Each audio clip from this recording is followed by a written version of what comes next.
नागा साधुओं की कहानी। कुंभ मेले का रहस्य। नागा साधु भारतीय आध्यात्मिक परंपरा का एक अद्वितीय और रहस्यमय हिस्सा हैं। ये साधु हिंदू धर्म के सन्यासी हैं जो सांसारिक जीवन का त्याग कर कठोर तपस्या और साधना करते हैं। कुंभ मेले के दौरान नागा साधु विशेष आकर्षण का केंद्र होते हैं। नागा साधुओं का परिचय। नागा साधु शब्द दो शब्दों से बना है, नागा यानी नग्न और साधु यानी संत। ये साधु नग्न रहते हैं क्योंकि उनका मानना है कि वस्त्रों का त्याग अहंकार और माया का अंत करता है। वे भगवान शिव के अनुयायी माने जाते हैं और अक्सर अपनी भुजाओं में त्रिशूल, रुद्राक्ष की माला और भस्म राख लगाए रहते हैं। दीक्षा और प्रशिक्षण। नागा साधु बनने की प्रक्रिया बेहद कठिन होती है।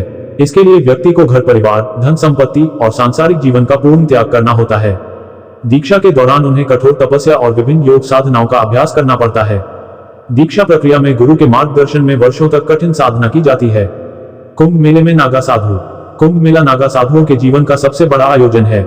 ये हर 12 साल में 4 पवित्र स्थलों हरिद्वार, प्रयागराज, उज्जैन और नासिक पर होता है।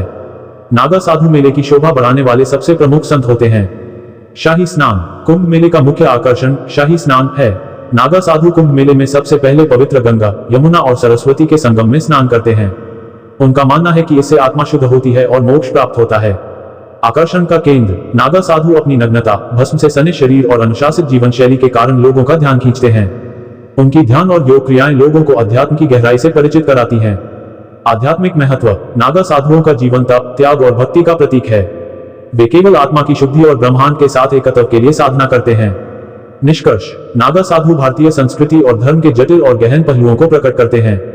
उनकी तपस्या, त्याग और साधना हमें सांसारिक जीवन से परे की सच्चाई का अनुभव करने के लिए प्रेरित करती है। कुंभ मेले में उनकी उपस्थिति न केवल धार्मिक बल्कि सांस्कृतिक दृष्टि से भी बहुत महत्वपूर्ण है।